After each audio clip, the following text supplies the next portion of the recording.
আসসালামু আলাইকুম। আমি রাকিবুল হাসান, জামালপুর হোমিওপ্যাথিক মেডিকেল কলেজে চতুর্থ বর্ষ অধ্যয়নরত আছি। আজকের বিষয় গ্যাস বা অম্লতা নিয়ে। গ্যাস বা অম্লতা কেন হয়? আমাদের পাকস্থলীতে থাকা প্যারাইটাল সেলসের হাইড্রোক্লোরিক অ্যাসিডের মাত্রা বেড়ে গেলে তখন পাকস্থলীতে ক্ষতের সৃষ্টি হয়। এখন আসুন জেনে নেই কী কারণে গ্যাস্ট্রিকের সমস্যা দেখা দিতে পারে। অধিক পরিমাণ মশলাযুক্ত খাবার এবং ভাজা পোড়া খেলে গ্যাস্ট্রিকের সমস্যা দেখা দিতে পারে।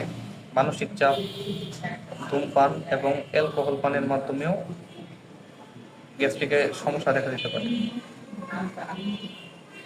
দীর্ঘক্ষণ খালি পেটে থাকলেও এবং মানসিক চাপের মাধ্যমেও এই গ্যাসের সমস্যা দেখা দিতে পারে।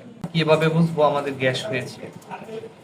বুক জ্বালা পোড়া করা, বমি বমি ভাব, পেট ফুলে থাকা, মুখে টক পানি আসা, এসব কারণ হলে বুঝতে পারবো যে আমাদের মধ্যে গ্যাসের সমস্যা দেখা দিয়েছে।